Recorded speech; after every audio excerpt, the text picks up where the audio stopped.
It is time! Hello, Artist Forge community, and welcome to another The Artist Forge live on This Time Transformation. Joining me tonight are your lovely hosts, Becca Bjorky and Bassam Saba. Welcome, guys. How was your week? If you're in the audience today, say hi. Let us know how you are doing today.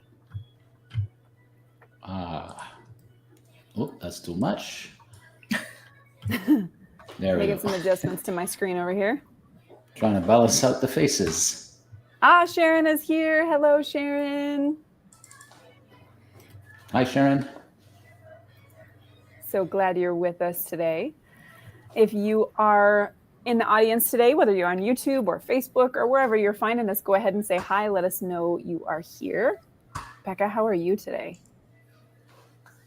Chilling. I'm chilling. Like good chilling. Oh. I'm stress-free, which is a wonderful change of pace. Yeah, take that when it comes your way. Mm-hmm. Becca, Erica is here with us as well. Hello, Erica. Hi, Erica. Oh, Facebook user, who are you? I'm clicking back over. David is also with us. So Sharon and David are also with us. Amazing. So I had something happen to me that everybody warns that one day it will happen to you. If you're a photographer, I dropped my camera. No. With a lens, my 5D Mark IV with a 70-200 millimeter. Oh, they're so expensive. Yeah. Did it live? Yeah. Well, the camera lived, the lens didn't, which is usually the other way around. And I put it down on a little stool and I said, I know I should not be putting it down. As I was laying it down, I said, don't do that, don't do that. Yet I did it, and it was tethered. And when I came back to pick it up, I tripped and I yanked it out. So I spent half a day today going to the store to send it up to Canon and see what happens. Oh man, I'm so sorry. Yeah. And it happens in a week that I have, like 2 weeks, I have 4 shoots. So of course it had to happen. That's one of my favorite lenses, but I have enough to compensate. It's not a big deal. Oof, well, yeah, that sucks, man. So it does happen, people. Protect your lenses. I have a little belt that I wear. It's a spider holster belt that I lock my camera onto. And it's funny because every time people see it, they're like, what is this? I'm like, this is my superhero belt, man. Like Batman has his gadgets and stuff, and I have my belt and it makes me feel cool. And then I don't drop stuff, but I have been close a couple times to doing exactly what you did, tripping over my tethering cable and just jerking that thing right. Yeah, I bought one of those. I used it a couple of times and then I find that it's there and I forget about it. And I just, you have to get used to it, right? Yep. But maybe I should get back into it. Yeah, I have one too, and I've never worn it. It just feels really so awkward. Yeah, it just sits in my gear closet. Like. Yep. Oh, Erica, what's happened to Erica also? Sympathy. Well, so first of all, thank you to everybody who's joining us today. We're excited to see you guys as we talk about transformation, which has been the theme for this month. And I cannot wait to show you the incredible art that got submitted to I don't want to call it a contest because it's not really a contest, but to our challenge. So it's some really beautiful stuff that I can't wait for you guys to see around the theme of transformation.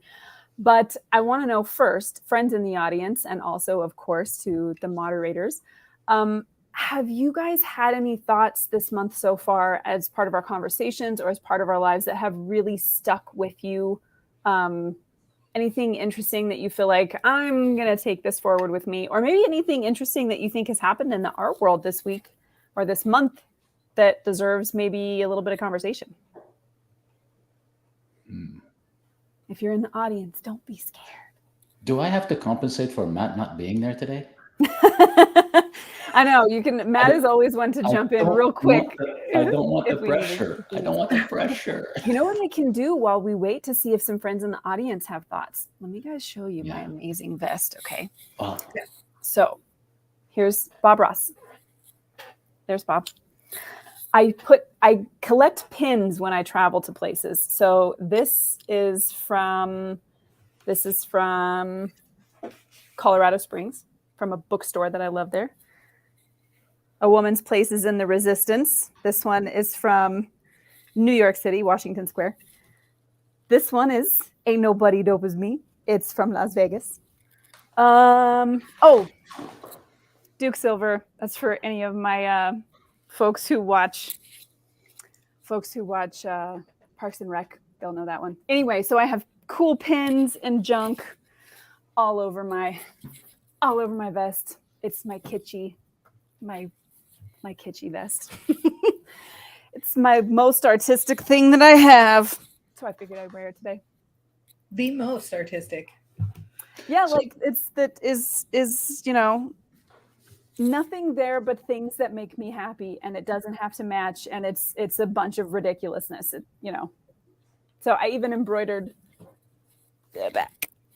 Cute. So it's my art vest. Nobody in the audience sharing anything today. Come on, guys. Well, I'm sitting here racking my brains, trying to remember what we talked about this month. What were the different topics? It's definitely different when it's so seldom, I think. Yeah. It's like, I'm trying to remember what we talked about on Monday, and it's like, I feel bad. I can't. Well, we talked about, what did we talk about? We talked about managing expectations. We talked about the recession. We talked about artistic freedom. And we talked then also about derivative art, which is still on my brain a little bit. I think we probably should chat about that just a little bit because it's interesting. We've been talking about AI as well, right? Like AI in the art world and how that's playing into things. And I think derivative art is going to be really derivative art and transformational art. I think are going to be two things that really kind of play into how people are using AI and probably the conversations that we're going to be having pretty soon. So maybe Becca, you can because I know you've been working on some stuff around that. So maybe chat us up about those things a little bit and let's see where that leads us.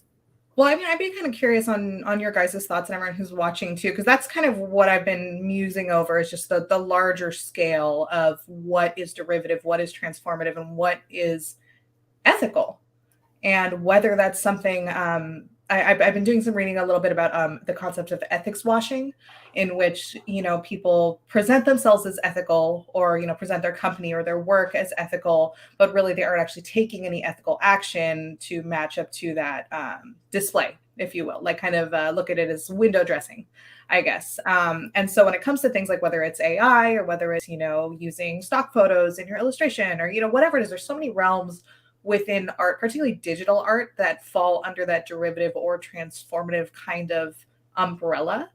And does there need to be some form of more strict ethics or even kind of law, or is that something that is absolutely necessary, or is it really dependent on the individual? Is it dependent on the client? When does the client actually care, and should they care, or should they know even about the details of these things? So I mean, there's a lot of potential kind of avenues that topic could follow, and then it's kind of up to us as artists to kind of figure out where do we need to stand by certain rules. Do we establish them to ourselves? Does the art community establish them? Does the client establish them? And when do they need to be enforced?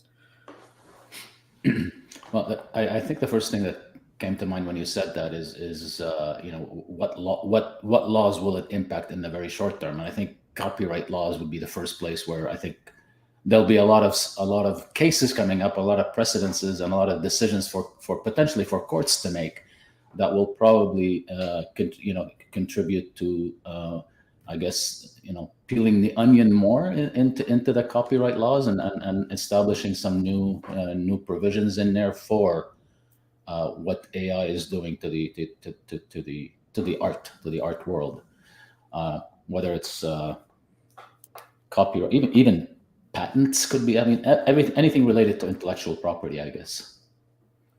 Sure. I mean, do you feel like that's something that should necessarily be codified into law? I think we can probably debate it for a couple of years, 3 years, 4 years before certain cases come up and actually some legal actions taken, because usually that's how it happens, right? It's argued about, it's debated, and then eventually somebody goes to court and you start that ball rolling. Totally. Yeah. I mean, so far we haven't been able to quite set, it ends up being up to whoever is judging the case so far, right? Because you can say like it must be 10% or 30% or whatever, but how do you judge that percent? Is it by so much color? Is it by the weight of the composition? Like there isn't a really good way to go, okay, you drew glasses and a mustache on the Mona Lisa, now it's a derivative piece of art, right? Or you put Britney Spears' face on the Mona Lisa, now it's a derivative piece of art. And so it is hard to define, because how do you define it? And I don't know that it's even possible for us to set up any kind of codified set of rules. I think we probably will see precedent set for sure. But I wonder if it will ever be the place where we'll accurately be able to judge. Yeah.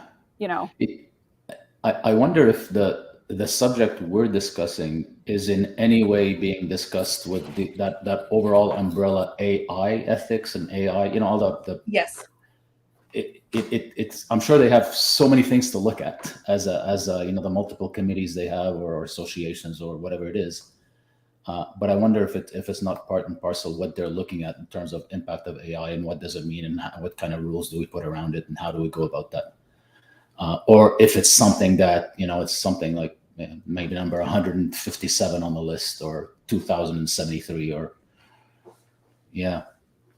Yeah, I watched a lecture the other day on like it was with a bunch of scientists and programmers and stuff who've been working with artificial intelligence, not explicitly in art, but mostly like in the medical field, or within other forms of technology. But it was very interesting to me to hear these innovative people talking about the ethics for their creations, and really feeling that very, very optimistic about the use for the things that they've created. Like when it came to things like displacing human workers, and artists, we can relate to that, right? Like even in the comments, we were about people pushing a button and it's making art, and then we're not going to have a job anymore, right? Like, is artificial intelligent technology going to replace humans? And that's not the purpose, right? It's supposed to complement the human mind and the human ability. And so a bunch of these people were talking about like how they feel that the responsibility will fall on, like, say, companies to take the steps to educate their employees and stuff. Like, oh, if your job is going to be outsourced to a computer, then we are going to go train you and help you either learn how to like run these programs, or we're going to train you in a different job because we care about you, and et cetera, et cetera. I'm like feeling really optimistic about AI creating greater opportunities for people who may be kind of displaced by its usage. But all I can think about while listening to this was like, I don't have that much faith in corporate America and like capitalism. Like, yeah, money talks. And so I could see higher up people really not caring about the illustrators who are displaced, or, the healthcare workers who are displaced. I think that's probably where the government has to step in and yeah. But is that any different than any revolution that we've lived through, or technological advance? No. I mean, we always worry about people being replaced and having them do different tasks and things, and we end up as a society adjusting to it and finding ways. Obviously, in the short term, for specific people, it's not good news, but overall, we just get there. Yeah, I mean, I'm very pro technology in general. Like, I find it very exciting, the possibility, and I want to believe that things like artificial or augmented intelligence can create then greater opportunity for people to go do cooler stuff, right? Like, I mean, even just within art, like if you can generate textures or compositions or whatever it is, and not have to spend like hours and hours doing research, because the computer can make those visual connections for you. An example I gave to someone the other day was like, say you need to design or create like a Baroque piece of furniture, and you could go to the library, go to Google, and like spend all this time like researching a Baroque, design. Or you can just ask the computer, which already makes those visual connections and the stylistic connections for you, give you those ideas that you can then run with as a creative person. I am excited, and I want to think optimistically that everything will be used ethically and like positively. But I have my reservations in general, just when it comes to large amounts of money being involved. And then, yes, like was just said, that may be when the law has to step in, and there do have to be restrictions and stuff put in place. Yeah. I want to grab Sharon's comment really quick because I think it fits into exactly what we're talking about. And she says, I'm really torn about the whole AI thing. I work really hard on my art, and some folks just push a button and create something really good, honestly, in a very short time and get more reach. And it's kind of defeating. And I think as with any advancement, I think we're going to go through those growing pains where we start to figure out, where the limits are and where this tool is going to fit in our tool belt and how it's going to be used. And you know, initially we're going to think that it's everything, right? Like initially it's like, oh, I don't need to do a thing anymore. I can just use this. And then we'll start to hit walls and realize the limitations and realize where it can't take us and where the human mind is never going to be outstripped as far as like the ability to interpret. And I think where this is going to be interesting to judge and where it comes into play is that it's our personal interpretations of the meaning of things that allows us to decide how those artistic things fit together. And right now, AI can only say, here are all of the things that have this, and here you go. It can't interpret the same way that a person can interpret yet, right? It's going to give you a mishmash of a lot of different things that it pulls from different sources, which is really interesting because that also falls under this idea of transformational or derivative work, because it's pulling from my work, it's pulling from Becca's work, it's pulling from Tyler's work, and then it's mashing them all together, and it's going, okay, these things all fit, here you go. And it could not have done that without this library of imagery to pull from. So at what point do we say, who has a right to use the things that were all built off of everybody else's collective work and your intellectual property? But I think that also brings to mind, because we're doing the same thing. I mean, just today, I have 2 commissions that I'm working on. I spent a whole bunch of time on Pinterest. I spent a whole bunch of time on Adobe Stock. I'm looking through different faces. I'm going, okay, the skin tone looks right here. The angle looks good. I can use this kind of as a pose. Like, how am I going to get the hair? And I'm using these different sources and I'm pulling from different places and I'm going to mash them together and into this illustration that I'm making. And that's not much different than what the AI is doing. So I don't know.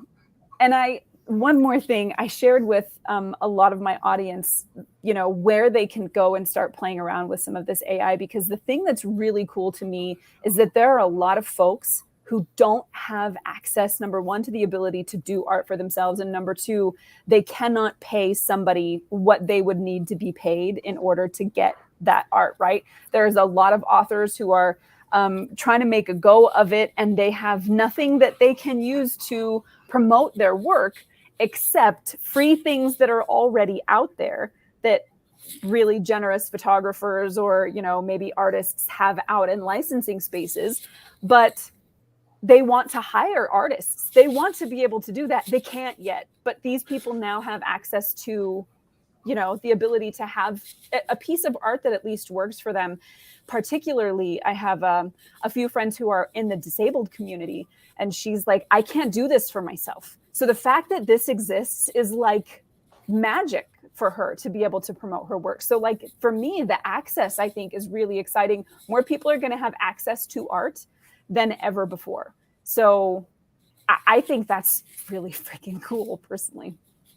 That is really cool. And it's really interesting to me too, to see just within like the mid-journey being everywhere all at once. And like seeing people's creative ideas, whether or not they have not even the resources, but just the skill to create any kind of art, but they have ideas that are interesting and abstract and strange, and they can still then find some way to visualize that. And I think that's especially awesome. That's giving people an outlet, whether or not they have the particular skill set. And that I find spectacular. I do too. Yeah. And going through, for anybody who's lucky enough to have gotten into the beta or have a subscription right now, one of the things I have found the coolest is to go through and then find out what people are saying to the AI to make it generate things, because I'll be like, how did they think of this? How come I'm not having these really cool ideas they're having? Like, I'm not even necessarily jealous of the artwork itself, but I'm jealous of the ideas that they had, because I was like, damn, that was a really good idea. I want to have an idea like that.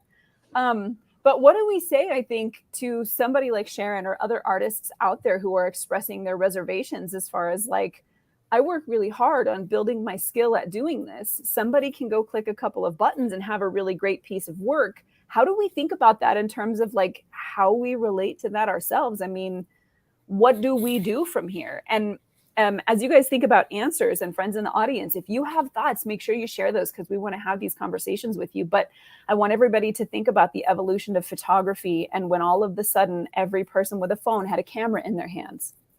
What do photographers do now? It's not all about ratios anymore. Your camera can figure all of that out for you. So what do we do, right? But we're Like, I still mean, around. it was We're a still really doing similar it. process, right? We're adjusting. We're finding ways to deal with it. We're creating other services. Right. I mean, I think of this whole AI thing and say, well, what's that going to do to them? It's obvious what it's doing to the art committee. It's obvious what it's doing to commercial photography and so on. But what does it do for a portrait photographer like me?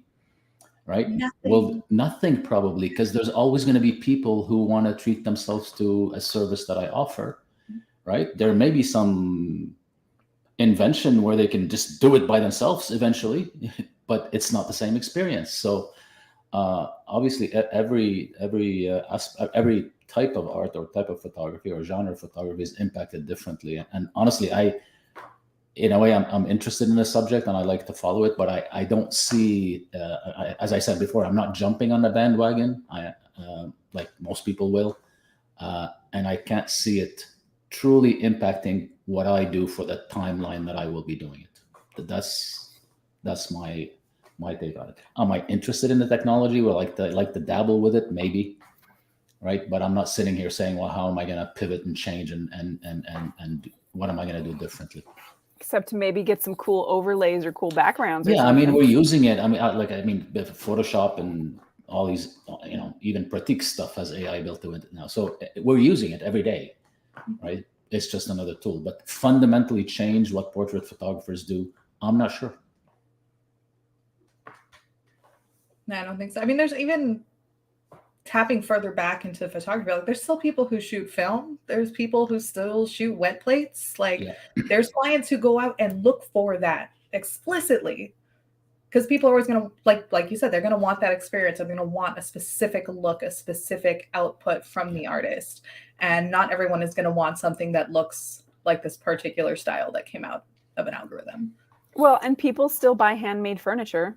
I can go get factory made furniture for way cheaper, but people still buy handmade furniture. And I think every time something like this happens, when we see these evolutions in technology, we also have a whole group of people that all of a sudden now appreciate the, bespoke. They appreciate the handmade. They appreciate that at a level that actually allows you to charge even more, because before, when everybody was making things by hand, you had to stick with the market. But now when you're offering an experience or a service, you can charge way more, because most people lose that skill. When people start relying on a computer to generate art for them, guess what's going to happen? Less people are going to develop the hard work and the skill that you have developed. And so when it comes to needing to do things by hand, they're not capable of that anymore. If you were to give me an old camera and tell me that I needed to look outside and tell you what my settings would be to get a good picture, right? It would take me a bit. I'd have to think about it for a minute. I couldn't just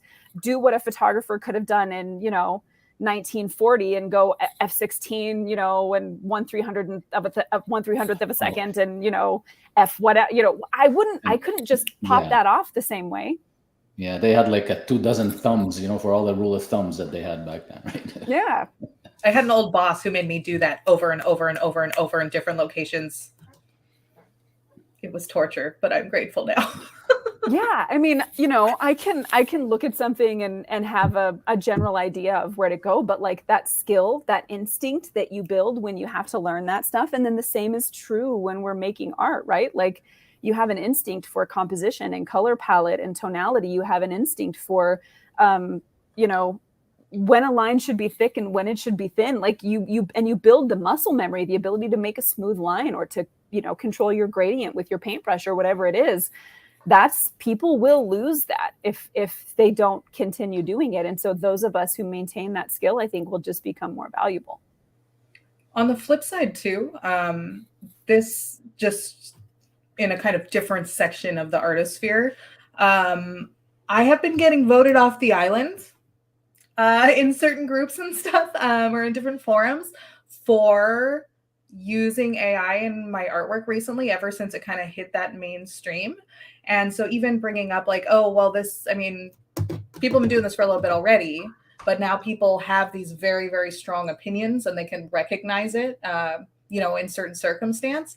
And it is being very strongly rejected, which is fascinating to me too. So like from some of us in the art world who are just seeing it everywhere, and it's intimidating in its own right, other people are pushing very, very hard in the other direction and don't want to see it at all. So there is that perspective too, that it's not as amazing and groundbreaking and as exciting for everyone as it might look on our Facebook feeds.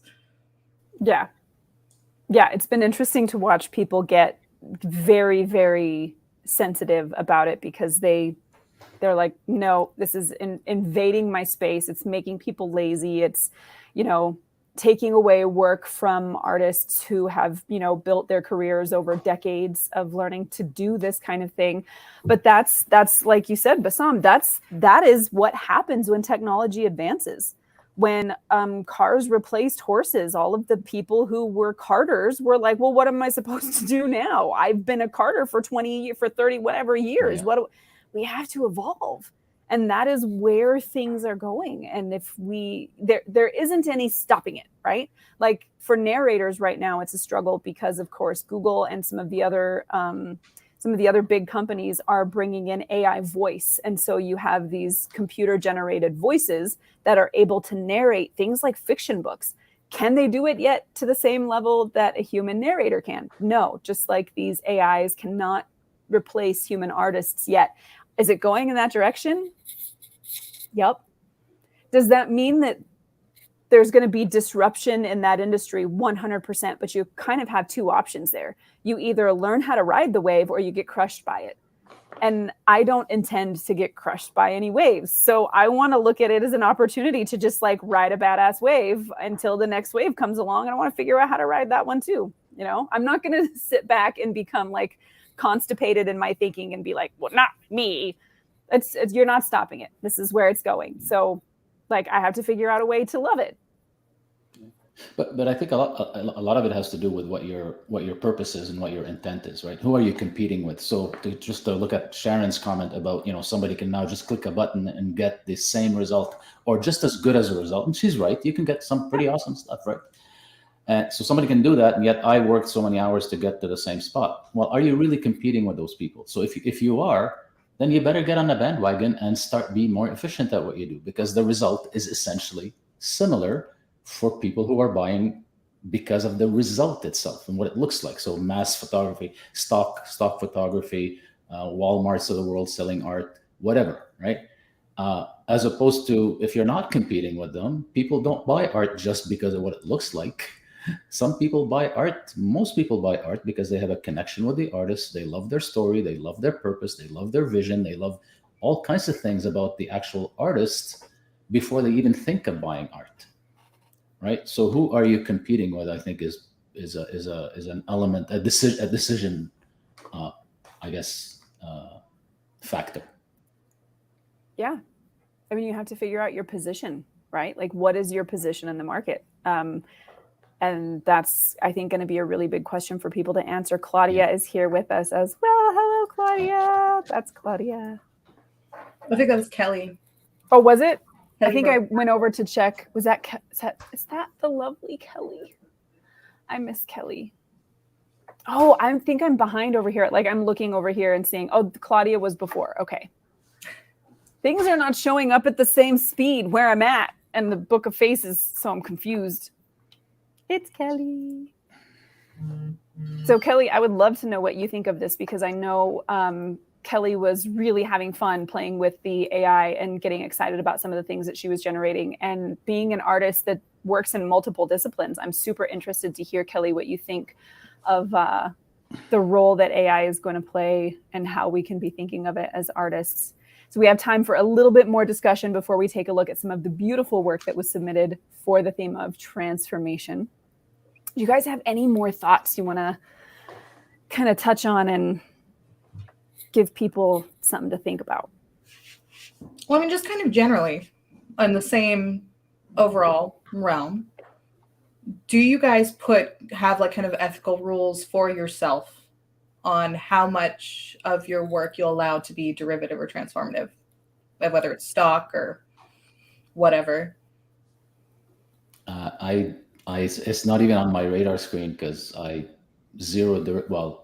essentially not an issue for me. Am I wrong in reacting that fast? No, I don't think so. I mean, much of your work is photographing the folks who hire you, and it's exactly. really hard to make that be derivative, Yeah. That makes sense. So Kelly's saying it's rough. I don't know. I think it's a great tool. It gives people an easy way of creating without having to really put the work in. I love the AI because it's different, but I'm also kind of over it. And I think a lot of people are going to do that. I think people are going to play and get their kicks and then fall off the bandwagon because there's only so many times you can hit the button before you're like, okay, that's cool now. And, and go about your business. For me, so since I get to work in a couple of different fields where I'm doing things like finding inspiration in different places and pulling together bits and pieces of different things, I've never thought to myself, make up a rule to follow as far as like, I can take a pose, but I can't take colors, or, you know what I mean? I haven't made up any rules for myself. I think at the end of the day, everything is going to look like it's mine because it is. The pieces I choose to combine, the influences that I naturally am drawn to, the experiences I pull from my own life, the way my clients are asking me to change things. Like when a client, so I have a current illustration that is a man of color, and he has really long locks, and he's got a scar across his face, and there's specific things about a character I'm going to be making for someone. And that came out of their head. And I get to be the AI right now. So they told me what they wanted. They gave me a brief. I'm going to go about pulling inspiration together, making a couple sketches and going, here, is this like what's closest to what's in your head? And they're like, this one, but can we make them bulkier? And I'm like, yep, we can do that. So I go back to the drawing board and I make those changes.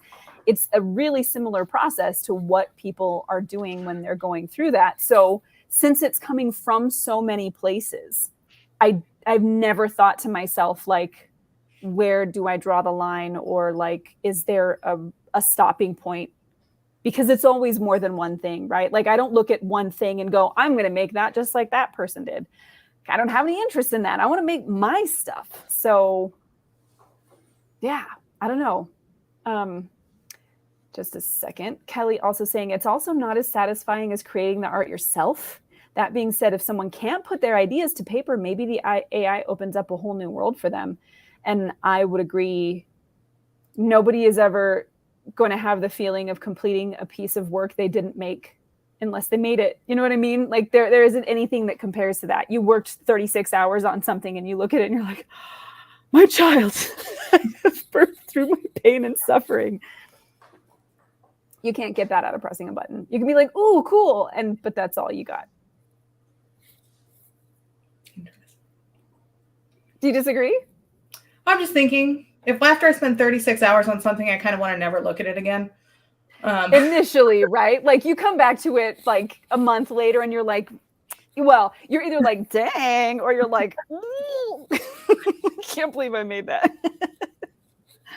I mean, maybe that goes for children too. Sometimes I'm like, please, I don't want to look at you. And other times, dang, I made that. Right? I made that. So Erica's saying, I do not use any stock or derivative because many of the competitions I enter my work in don't allow it. I photograph every part of the images I make, and it would crush me to be disqualified. And that makes perfect sense. And I think, Bassam, that really fits in with what you were saying earlier, which is, where are you trying to position yourself, or who are you competing with? And in that situation. Yeah. That's again one of those examples of like, it doesn't need to be officially a law, but it still is this code of ethics put in place by a community, and then the ethics are acted upon by the artists in the community. So I think that's kind of the evolution, right? Where it's decided by the commune, if you will, before it needs to elevate to a higher, more legal status. I think we're seeing that in some Facebook groups already who are making these decisions, right? Like, should this be something that we allow? And then based on how that community feels, they're giving kind of the yes or no. And like you said, Becca, a lot of people are like, no. Don't like it. They don't like it. And they're real mad. Yeah. Yeah. Is part of the issue with AI the fact that they're using other people's work to create the pieces of the AI? Yeah. Yeah. Yeah. Some people are definitely feeling that.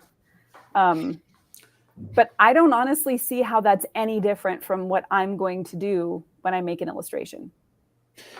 Like, I'm not actually going to like grab a piece of your work and then stick it in there, but I'm looking at it and I'm going to replicate things that are there. I'm going to use that pose, or I'm going to mimic that light, or I like that color palette. It's not much different than what the AI is already doing, really, as far as I can tell, unless somebody has a. I would need to know more about the specifics of like what each program is trained on. Right. Because I don't think they're specifically pulling like exact pieces out of other artworks or other visual input, right? You know, it's more like the recognition of things that look vaguely like this attach themselves to this word, and things that look vaguely like this attach themselves to this word, and then creating these kind of patterns, if you will, these visual patterns based on then the language input. So even if things might be kind of recognizable, I don't think they're really taking like pixel for pixel out of other people's work. Right. But I don't, that stuff's not available. Yeah. How can we say for sure? But as far as I can tell. Right. Kelly going, who agrees with it and who doesn't? I'm in for it. I think it's we all agree. Yeah. Yeah. We're down. We're down. Give me all the tools. All right. So having had some really interesting conversations so far, I'm super interested to continue this conversation in the Facebook group. So if you're in there today and you want to keep talking about the AI and how it's going to fit and, you know, how we should be thinking about it, should we remove it? Should we keep it? Do we find somewhere in between? What do you think? Share those comments. You can share them here, or you can share them in the Facebook group, because we want to have that conversation. And to that end, transformation, which is what we've been talking about in some form or other all month long, is the theme that we challenged everybody with for June to go and create some artwork around the theme of transformation, using that in whatever form you feel suitable. And so we had a whole bunch of really fantastic entries. I'm super bummed that some of the ones that got in late didn't have enough time to get people to interact with them. And so unfortunately, they kind of have fallen off the radar and they don't get to be included in the deconstruction today. But go look at those. If you're in the Facebook group, go check those out. Or if you're on the Facebook page or on YouTube and you haven't had a chance to join the Artist Forge yet, it is private. So you do have to request to join. We have to let you in for the safety of our members. But do that. We will let you in. Come and see some of this amazing work, because I'm pretty sure we have some of the most talented artists like on the internet in our group. So we are going to see work from 5 different artists tonight. The 5 who had the most interactions and reactions on their posts from the community members. And we are going to begin with a really beautiful piece of work. Well, once I can get StreamYard to do what I say. We just got complimented. Whoa, dang. Thank you. Something wonky is going on here. StreamYard does not want to listen to me. And hang on. My buttons stopped working over there. That's weird. Okay. Wow. It's not allowing me to share my screen all of a sudden. In fact, it's not allowing me to do anything. Okay, hang on. Keep chatting. I will be right back. Sure. Maybe. I can't even leave the studio. It's not letting me do anything. I can't mute myself or like, okay, let me see. I wonder if you can't log off and log back on, we'll lose the whole thing, right? Well, it's not even letting me try. So I'm wondering if maybe my mouse is dying and it's not letting Like me. yank the plug out of the wall is what I meant. I think Control maybe Alt Delete. my mouse has died. Give me a second here. So yeah, Becca has. I could live in Becca's hair. In fact, she has allowed me the privilege, so I get to do that someday. That's where my house is going to be. When I'm finally brave enough to shave it off. To shave it. What? That'll be fun when I mail it to you in a box and your husband opens it. He's like, I'll be like, I ordered a werewolf. All right, let's see if it will connect and allow me to do things. You are the goddess of the ego boosts coming because it's just basking. Praise her. Praise her. Thank you. Oh, there we go. Yep, I think my mouse was dying. So I'm gonna share this. Here we go. Yay. And I'm gonna leave this plugged in for a little bit and then use my stylus. All right. Hi, Dennis. So glad to have you with us, my friend.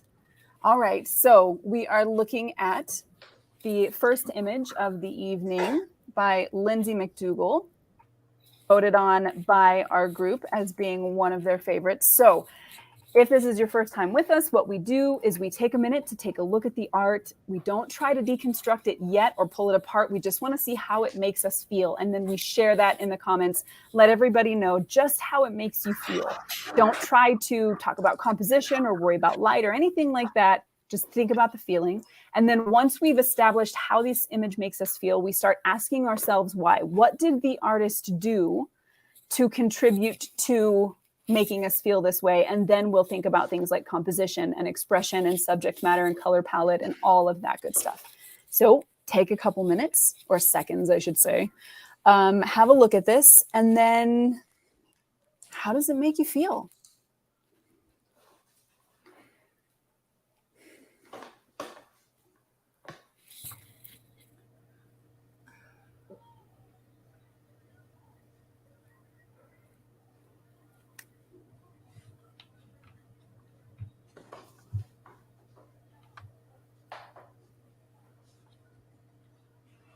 I don't know if contemplative is the right word, but it's the first thing that pops into my head. I feel conflicted about how I feel about it.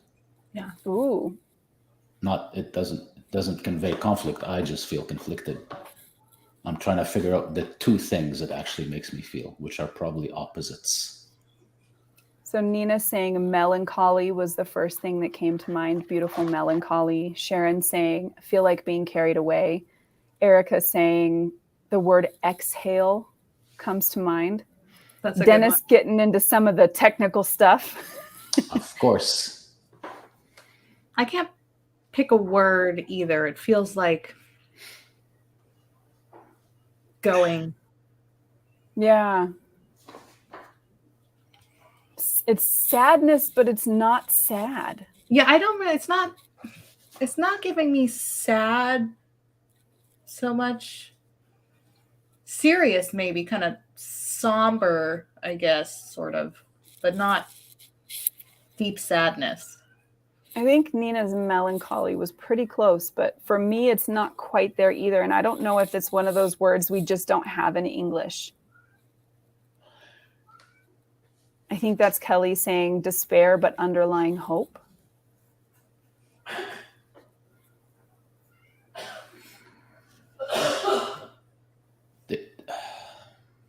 Release. That's a good one. It feels like 2021 felt.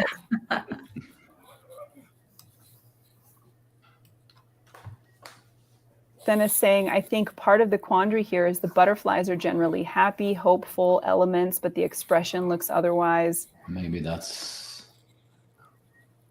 Butterflies also being a symbol of rebirth and transformation, very specifically. So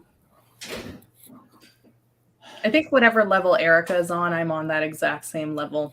Because both the suggestions of exhale and release, I think, are articulating it well. Yeah. there's something, I mean, the word death comes to mind. I don't know why. It's just something about the facial expression and the fact that brush stroke on the face, the eye, the way the eye is, I don't know. It just feels like death. Yet you have these nice butterflies, rebirth, colorful. I think there certainly is some aspect of death always in the rebirth, right? I mean, it is in a really big way the death of what a thing was as it becomes something new. Yeah. There is almost a kind of shroud or veil kind of look. I mean, I can't tell if that's actually what she's wearing, but. And it's the contrast between her face and her hand. I mean, one is like the hand is bright and clean and well lit, and then she's kind of obscure in the background. It's very conflict. I love the image. I absolutely love the image. I mean, I it's one of those that I would just keep going back to and looking at, and I did that on the Facebook page. Yeah. Oh, we got some power back in my mouse. Sarah saying, I feel like the person is leaving the earth and her body and her body and her soul is carried away by butterflies. Excellent. And I definitely have a similar feeling. Yeah. Yeah, Lindsay is a badass. So I think it's super clear, obviously, that none of us is having a feeling of like, yay, like we're not like, ooh, happy, let's go have a party, right? It definitely has much more of a somber, solemn tone to it. So solemn, good word. So what did the artist do then? What did Lindsay do in this image, you think, that's contributing to the feelings that this image is creating? Dennis already mentioned the color contrast, right? So we have these blues and oranges, which is a really kind of classic, powerful contrast of color. So what are some other things that are going on here?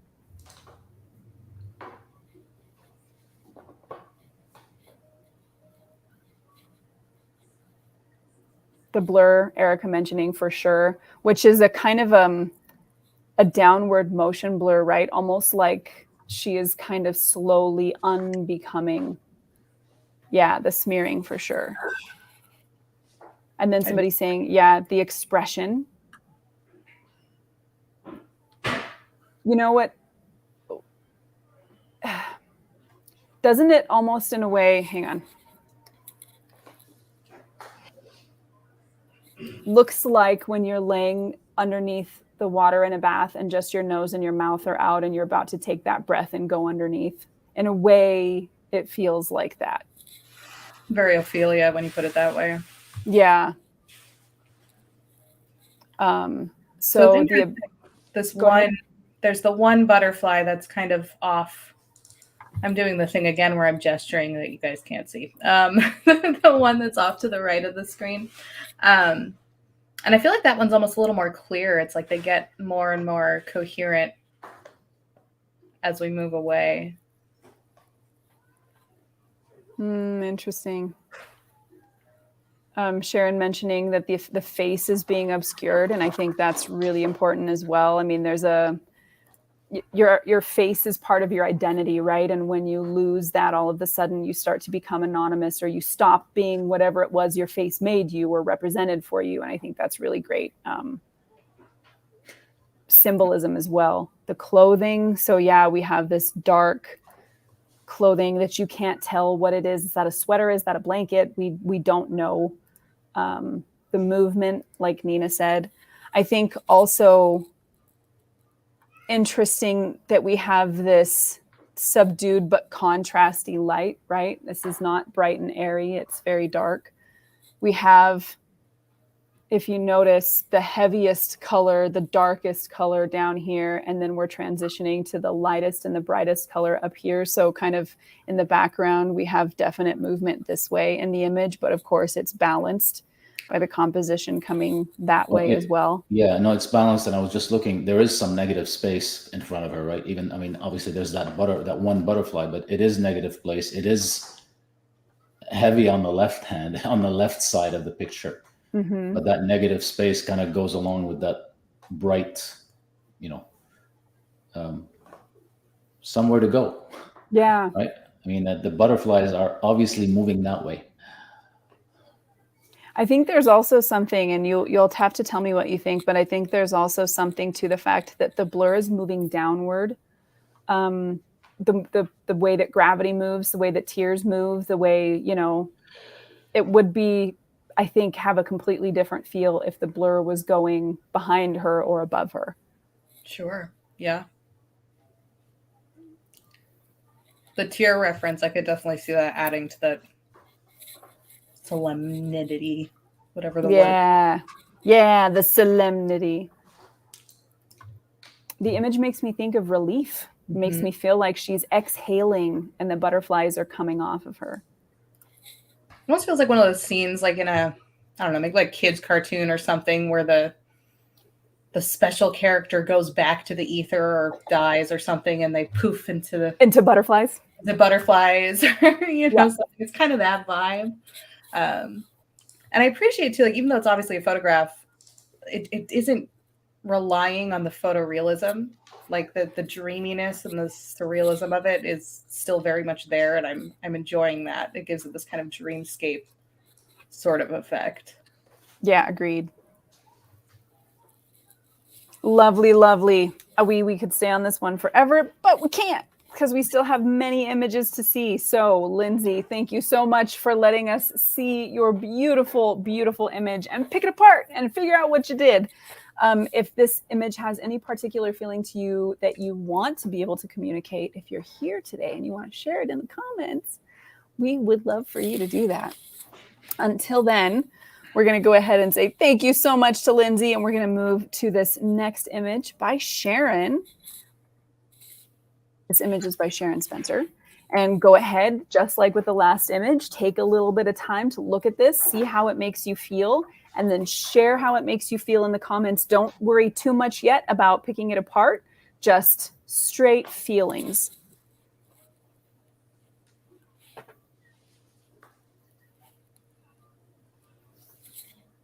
Childlike wonder.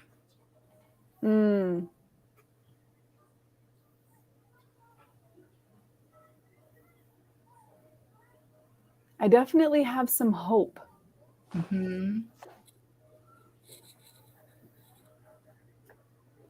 Our friends on the Book of Faces starting to share some of their feelings as well. So Erica also saying hopeful.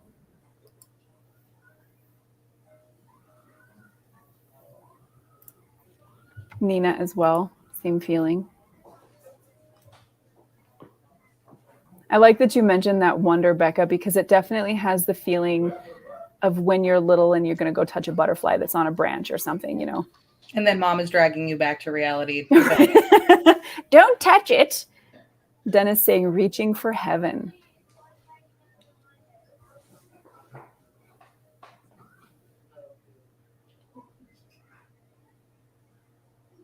Optimism.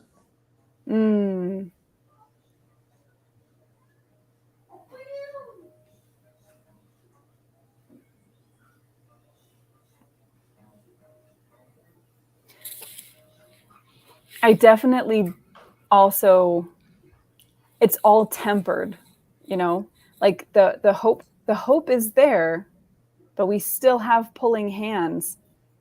Are they going to succeed or not? Is that the remnants of what's getting left behind, or is that going to be strong enough to pull her back through the doorway?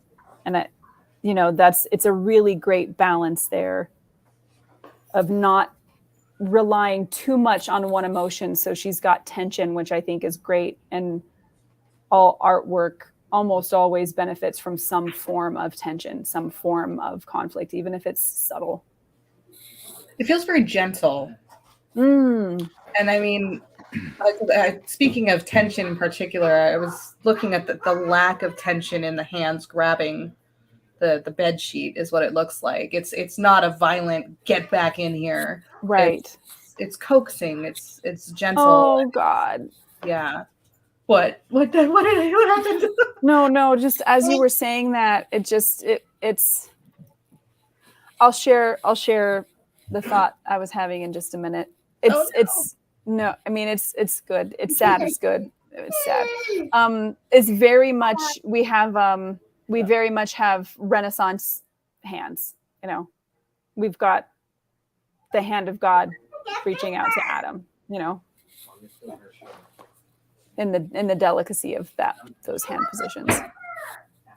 And even the poise in the body and the expression on the face, it's not desperate, you know, it's not like, get me the hell out of here. It's, again, that feeling of wonder and like curiosity, and I want to see. Oh my gosh, it's like the intro to Moana. Yeah. Baby Moana. That's the feeling. But at the same time, there's an aspect of enslavement or something like, I mean, there's a big contrast. Yes, you're talking about all the hope and the delicate hand, and it doesn't look like it's a violent thing, but yet they're in a steel, hard, thick wood container hidden away in the darkness. What's yes. I'm not saying it's violent or anything. It's just there is a darker aspect to it than all this hope. Nina, I think, Bassam, what you're saying is so this looks to me like a front door of a house. Yeah. And Nina touched exactly why I said, oh no, and it was making me sad, because I agree. The story in my mind is that she's died and she's going to heaven, but they don't want to say goodbye to her. We want to keep her with us. And when you were mentioning the delicacy of those hands, Becca, because they're not violent, right? Like there's not straining hand there. There's a difference between this and this, right? That's that door, those hands through that door is the feeling of grief. That's what it feels like. That's what that feels like. Are they letting go? Could that be a take? Could be. Now, my thought on the hands, though, I feel like the hands all belong to the same person. They're very consistent. Whether they do or not, I guess you'd have to decide whether or not that changes the symbolism. I mean, that was just my personal read on it. Like, I feel like it's almost a restriction of self, of the pulling back of the self back into the front door of reality. Mm-hmm. More than, like, say, get your head out of the clouds kind of thing. Yeah, totally. Yeah. So also she's used a very, even though it's a little darker and more contrasty than the time period, we have a very Renaissance palette and theme. We've got the golds, we have the chiaroscuro happening in the light pattern that's there. A lot of symbolism with the choices, the fact that she's, wearing a sheet is what it looks like and has that held around her. And of course is white, which is very symbolic of either innocence or purity and also death. And then the door being very dark. I think you're right, Bassam, that there's something, it's a very anchoring kind of thing. It lacks all of the etherealness that the rest of the image has. It's in the darker part. I mean, we've got the dark, sky back here, and then this dark door, and then of course all of this heavenly light. So a lot of tension there.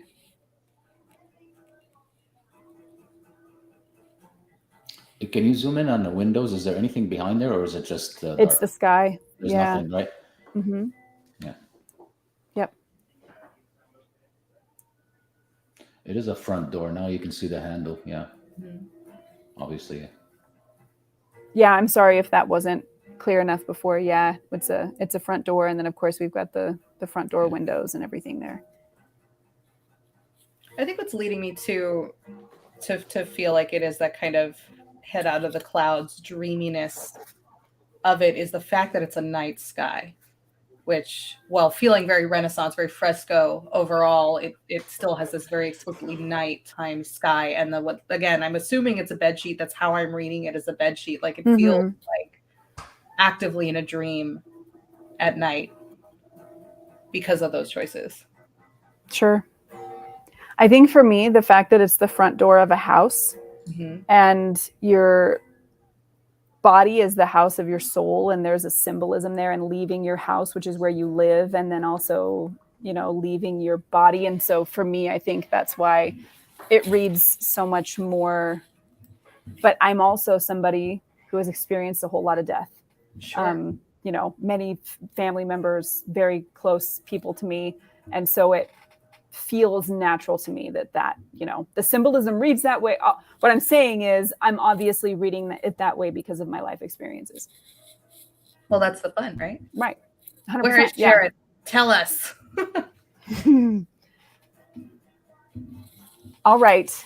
So if Sharon is here, please feel free to share, Sharon. We would love to hear what made you make these particular artistic choices. And while you do that, we have to go look at the next image, which is by Josh Beaton, the lovely and wonderful. I'm going to go ahead. This is reading super dark to me on the screen. Is it really dark to you guys? Yeah, if you can just brighten it up just a bit without... Yep. No, I don't want to do that way.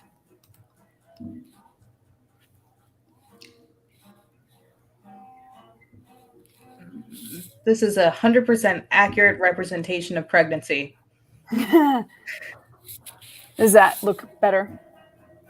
Yeah. Is that more readable? Yeah. Okay. Also, Sharon blessed us with an explanation. Oh, great. Let me go ahead and grab that. Love this. It is representative of me pulling away from all the negative self-talk. We get to a point where we use the negative talk as a safety blanket, which is great considering she's using that sheet, right? So it sounds like your read on that was really, really close, Becca. Love that. All right, I'm going to go ahead and zoom in so we can see some of these details here.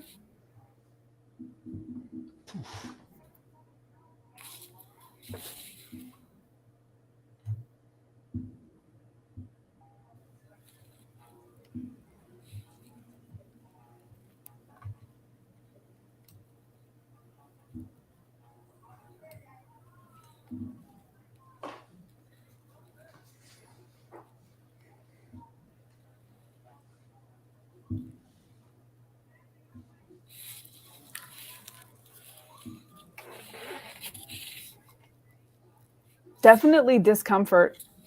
Yeah. Mm-hmm. There's anguish. Could I see the face? Which face? Which one? Both faces? Trapped face.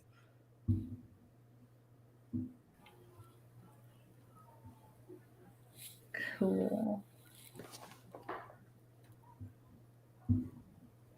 And there's definitely, there is anguish there, but it almost feels like birth. Fighting back.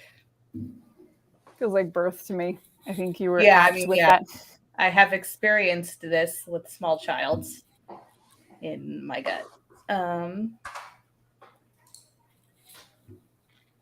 Yeah, the expression, I don't know. It doesn't say pain to me. It's something else.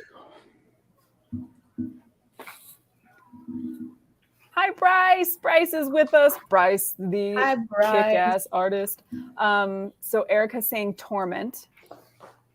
Nina's saying pain. Oh, hi, Bryce. So torment, we have pain, questioning, like, why is this burden still mine to carry? Ooh, oh, yeah, I like that. Yeah, that's a great interpretation.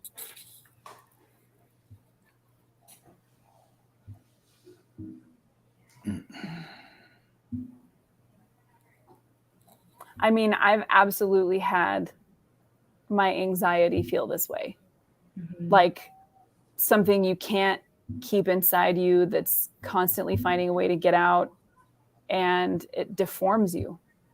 You know, it's interesting that this was the choice because it's very reminiscent of a hunchback, which was one of those kind of common, we would see that as a deformity. And of course, makes you think of like Quasimodo or some of the kind of, famous stories and art in that realm. And it feels like a deformity, having an issue with that, with your own head or your own thinking or whatever, feels that way. Like almost like people can see it. If they could look at it, they would see, you know? Mm-hmm. Nina saying actually physically reminds her of physical pain. Yeah. What's interesting to me, and I feel like, I mean, maybe this was just out of, you know, modesty for the model's sake, but like the covering of the chest as opposed to the covering of the deformed growth and pain screaming out of them is narratively interesting to me. Mm-hmm. Yeah, I would agree. And I think the fact that the subject, the model, is looking up. Yeah. That's what you do that when there's somebody who might be able to help you, right? Like that's what it makes me think of, is that looking up in a couple of ways. Like one, like I see you seeing me, I've got this. And the other one is like a hand would not be amiss. But that's probably because I'm so short. It almost feels like defiant to me. Like, I don't know, fighting God. Like, why did you do this to me? Kind of feeling. And again, coupled with that expression, right? And that upward looking, like. Yeah. There's almost a snarl, isn't there? Yeah. Yeah. Sharon saying necessary pain. Sarah saying, I don't belong in this body.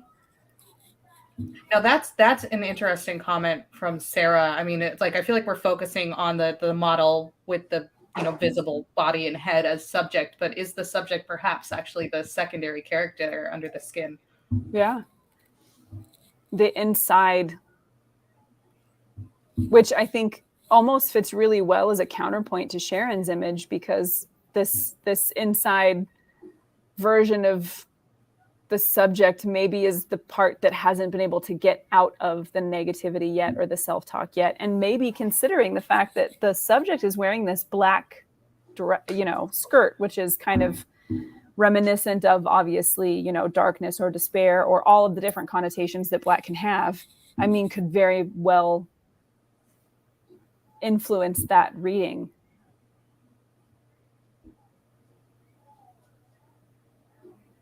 Oh, it reminds me, I don't know if anybody else watches So You Think You Can Dance. Back in the day, there was a really particular piece of choreography that was made around the song by Sarah, I think it was Sarah Bareilles, however you pronounce her name, and it was about addiction.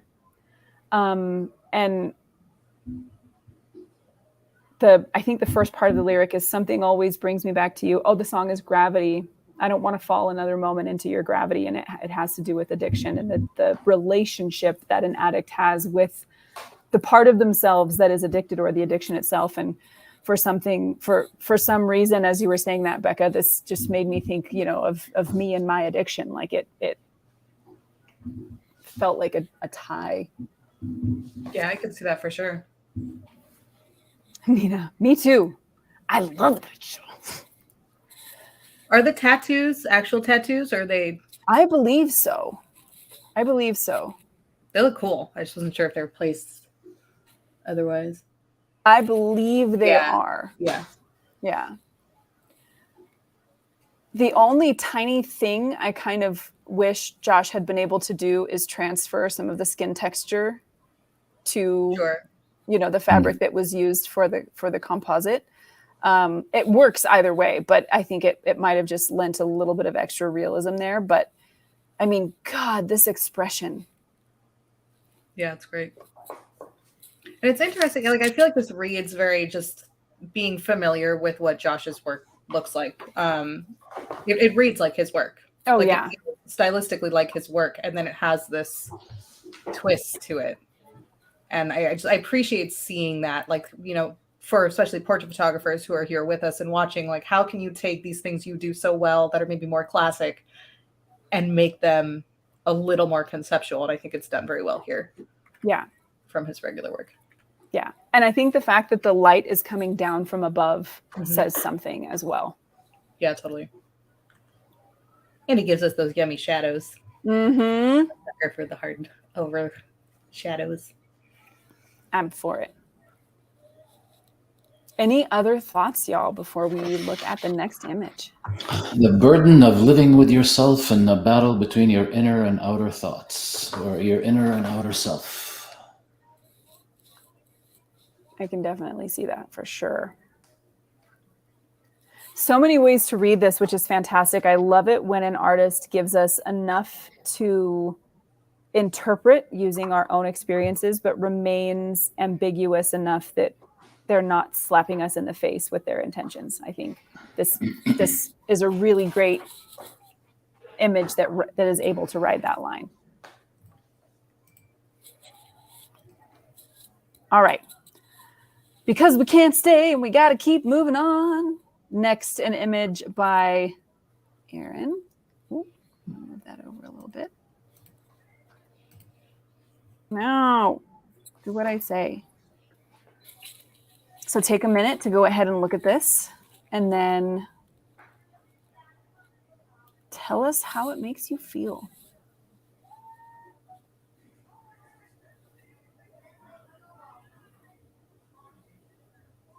I think I shouldn't have watched Stranger Things before this because we have a Demogorgon head happening. I mean, I just really quickly have to say the tonality in the flower is absolutely stunning.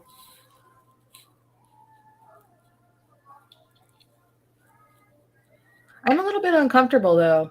Like, it is delicate and beautiful and there's subtlety to it, but it's off-putting because it has no face. Mm-hmm. Bryce was thinking the same thing. Sharon saying blossoming.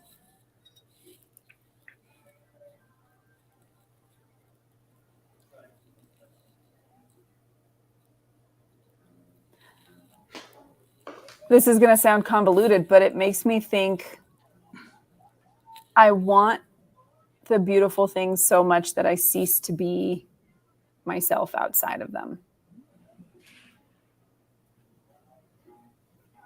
Whatever the beautiful thing is.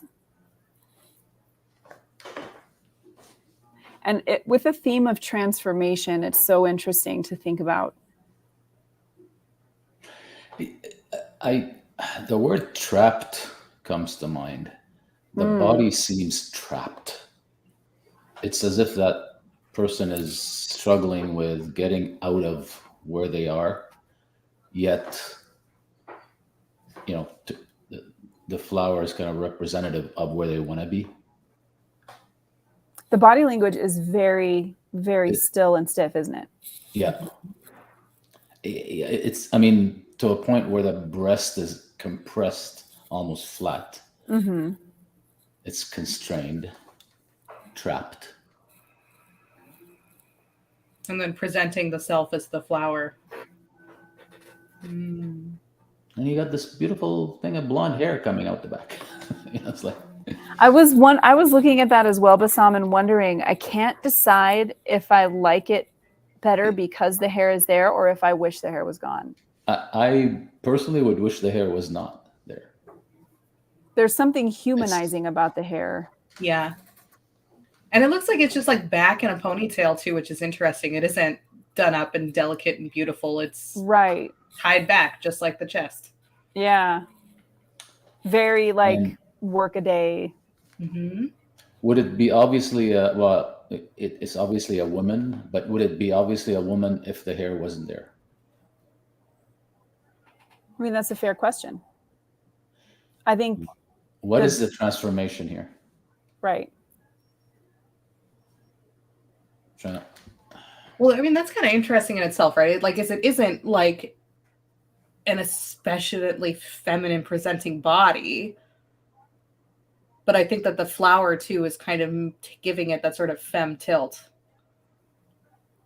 Yeah, and I mean I think it seems like the body position was really carefully chosen not to push too hard in any direction either, because so often when we're photographing women, we tend to position them very delicately and take advantage of those curves, and this obviously has really purposefully not done that. And so I think that's definitely makes it an interesting read.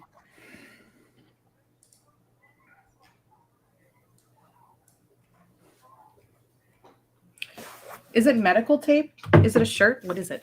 It looks like one of those pieces of silky scarf fabric. You can see a selvage edge. Hang on, I'm gonna zoom in real quick so you can see. Here's a selvage edge of the fabric right here. I see. So, oops, my fault. Thanks, Magic Mouse. So Sharon's saying her hair's tied back like a leaf. Her compressed body is like the stem. Sarah saying she wants to be gentle to herself, but struggles. I like both of those reads.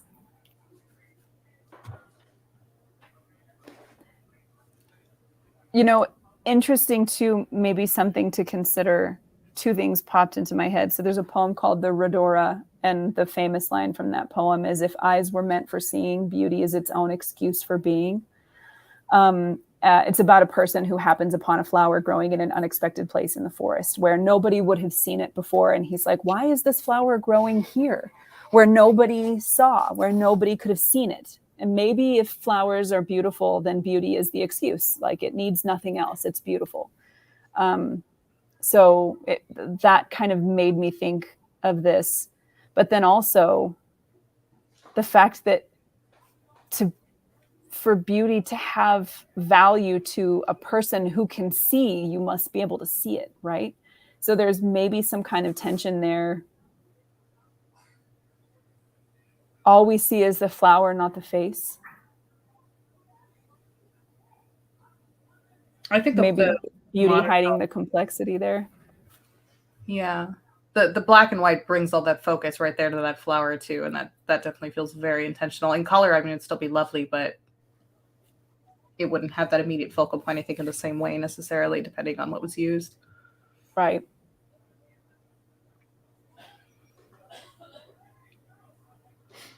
Yeah, I'm still in a toss-up. I love that little bit of the poem. That's beautiful. And I can't decide if it's the presenting of self as the flower or the revealing of self as flower. Or even the disguise. Yeah. Well, that would be the presenting presenting the flower as self. Yes. Right. Okay. Gotcha. Yeah, this is great because it doesn't give you any answers. There is no additional hint how you should think or feel about this one. It's very much read into it what you will, which I really enjoy. Very, very cool. Okay, we got to keep moving so that we have time to get through everything. We have one image left to see. I'm going to give a fair warning for this one and a trigger warning, so prepare yourself. I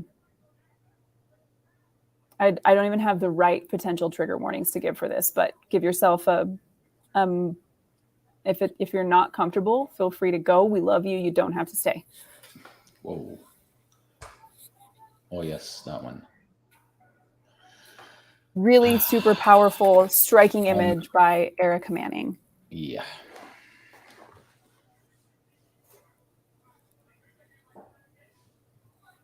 So take a minute to have a look at the image. Ooh, okay. So let me go ahead and share this from Erin about the last image, inspired by the quote, "I am blooming from the wound where once I bled." Absolutely beautiful. So Sharon saying her first thought here is strength.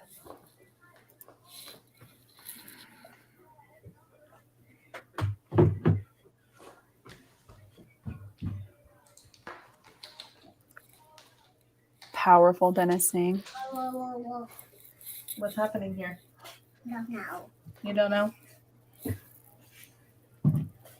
Nina also saying very powerful. Resilience. Resilience, that's a good one.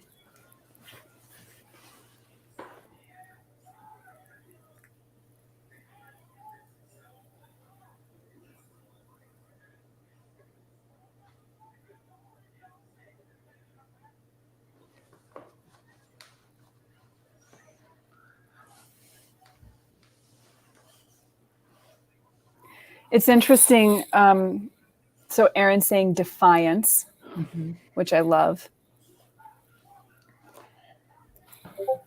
I definitely feel, the wonderful thing about, or I shouldn't say the wonderful thing, it is the opposite side of the coin. So strength doesn't exist unless there's something to be overcome.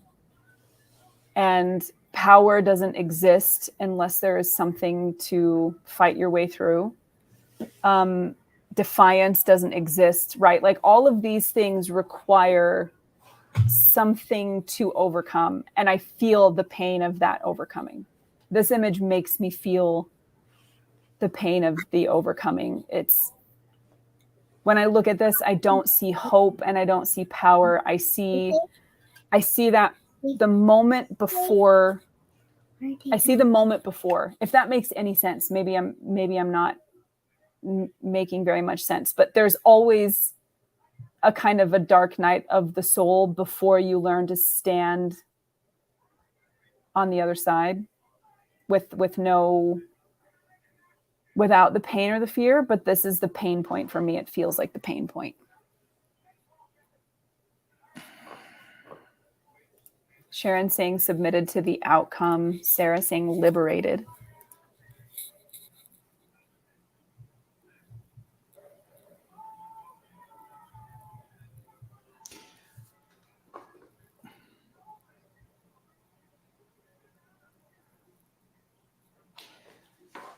I'm imagining this is kind of out of left field. A weightlifter, how they lift weights, and when they're trying to hold it up there for whatever number of seconds, that's the resilience, that's the strength, that's the power, and digging in regardless of what's happening and what's hurting and what you're going through in terms of emotions and pain. And it's just an image I have in my mind.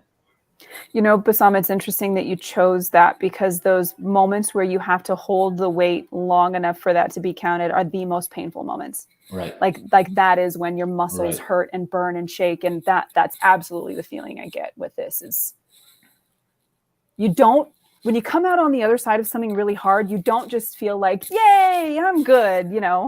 You're sweaty and you're soaked and you're snotty and but you're there. I mean, you're there, but all of the hurt is there too. And this definitely feels like that to me.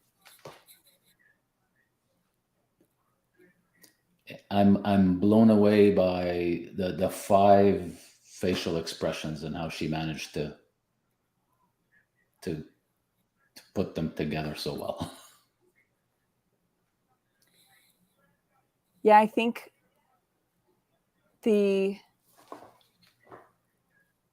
there's disgust.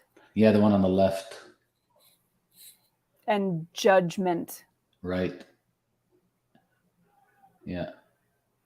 And the fact that it's all in black, I think also is super symbolic.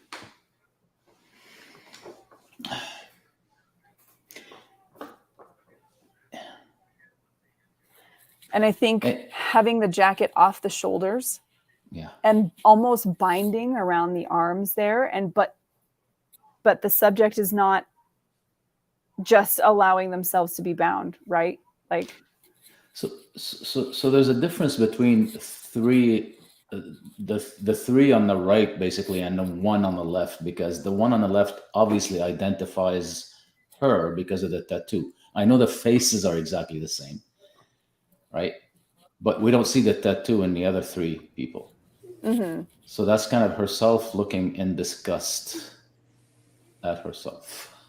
I almost feel like there's an element of fear in that particular expression too. Like there's these steps leading up to this end moment, right? Mm. And that one version of self on that left side is halfway there. Hello.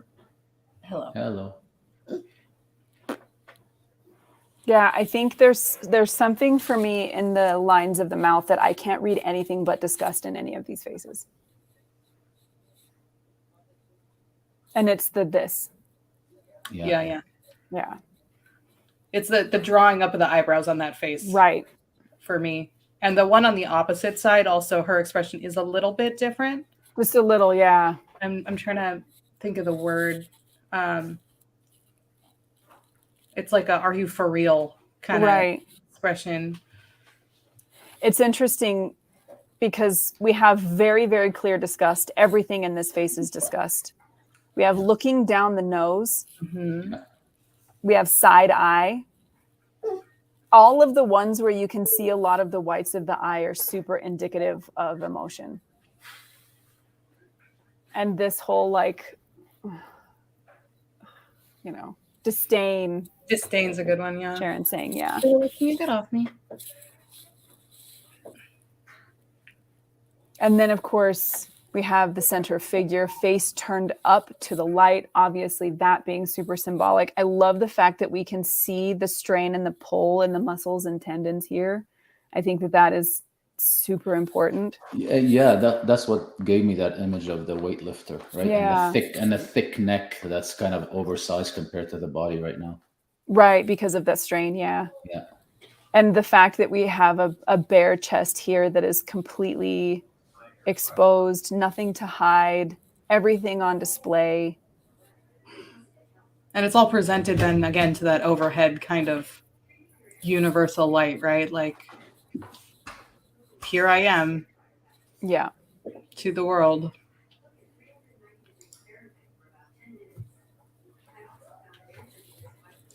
Super powerful.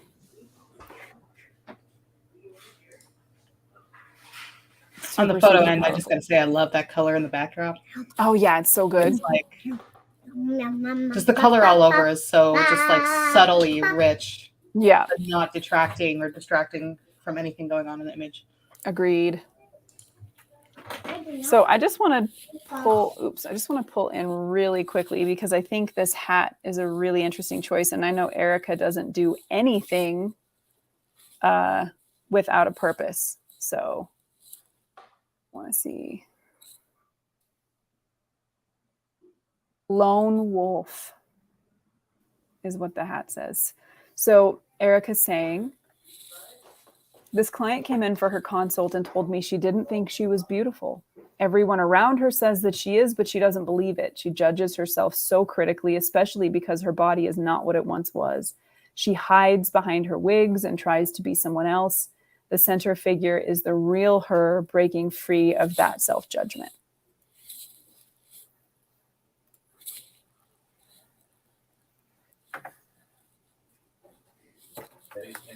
Did she love it, Erica?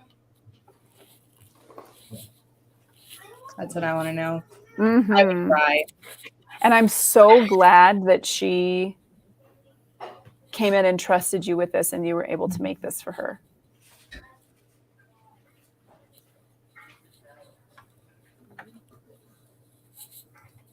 All right. So it has been an hour and a half. We always take way longer than we think we're gonna, so we should just get used to the fact that that's a thing. So because Erica, the talented, wonderful artist that she is, won last month's challenge, she can't win again this month. Oh, she hasn't seen it yet. I'm releasing the different looks now. This will be the last. Oh my goodness. I cannot wait. You have to let us know how she reacts. It's true. We've seen other posts. Yeah. Yeah. I thought we had seen this one, but we're privileged here, I guess. Lucky. Yes. So, because Erica won the last one, unfortunately, she cannot win this one. So we do have to take her out of the running for that. But so grateful that we got to see this really fantastic work. Thank you for sharing that, Erica. So we have this photograph by Aaron, Josh's piece, Lindsay's, and Sharon's. These 4 really powerful shots to choose from. And we need to decide which artist made us feel the most. I'll cycle back and forth between these a little bit. Friends in the audience, have a look. And then in the comments, let us know which image you found the most affecting, the most made you feel the most. Judges, what do you think? Do I text you privately? Yeah, what if we choose 3 different ones? What do we do? I fight you to the death and win. Then the audience breaks the tie. Well, I have my vote when you're ready. I have my vote. I have mine too. It's this one. It's For me. Me too. So Me too. Nina also saying the butterflies. Before. Audience members, which one got you the most? Which image did you feel the most connected to? So while we hear from them, Lindsay, congratulations. First, thank you so much for submitting your wonderful self-portrait. And then also, congratulations, you have won the June challenge with the Artist Forge. That means that this image will become the banner image for the Facebook group and page. And also, you will have an interview with our own Matt Stagliano on the Generator podcast and have your work featured on the blog with links back and questions and answers and all of that good stuff. So congratulations for that. We'll be reaching out to you soon so we can follow up and make that happen. Sharon saying Josh's was her favorite. And then Nina saying this one and Sharon's, love them. Erica saying it was between Lindsay and Josh, but this one stopped me in my tracks. It's so hard to pick because they're all such stunning images and they say different things. Even though we had the same theme, they were all expressed so differently through the artist. And that is very much, I think, the power of the humanity of art, right? Is we take these things, these ideas with things like transformation, and we filter them through our own experiences. And what comes out is a mixture of our environment and our influences and our experiences and our preferences and our artistic aesthetic and all of those things combined to make a final image. And I don't think we need to worry about an AI replacing that. So any final thoughts tonight, besides a big congratulations to Lindsay? Any final thoughts, y'all? Amazing images. My decision came down to what stops me in my tracks, like Erica said. That picture just jumped out. One thing interesting on being transformative was that everything we looked at tonight was a form of composite and was transformative in its own right in that way as well. So just creatively interesting there that's kind of been this universal approach. Interesting. Yeah, I would be interested to hear from Erin if hers was a composite as well, because the lighting was pretty damn close. Mm-hmm. It kind of looked practical, but if it wasn't, I'm super interested to hear if maybe how that worked and if she did do a composite there. But yeah, I mean, I would agree, Becca, the approach, the fact that everybody considered some form of composite work. Ooh, cool. Oh. Yep, in camera. Okay, good. I thought that looked practical. I'm glad I read it right. I was looking at the shoulder, like the shadow of where the blossoms met the shoulder did look very realistic. Right. Yeah. So it was. But still also in that surrealist category. There was nothing that was very, very literal, which is interesting. Yeah, it is. It is. And I think, when we're looking at concepts that are a little bit more ephemeral like that, it doesn't feel like a practical thing should be that. Although we did see some very practical images in the Facebook group from the ones that people shared. We saw some medications that were there. We saw Bassam shared, a tree and allowed the kind of our experiences with nature to speak for itself, to allow that for interpretation. So really interesting when we see these ones then in the context of everything that was shared. Super cool. All right. First, thank you to all of our amazing artists who either went out and made art or looked back through their backlog and their portfolio and found pieces of work that worked under the theme of transformation. Thank you so much for sharing your work with us, for allowing us to talk about your work here live with all of our friends out in the art community.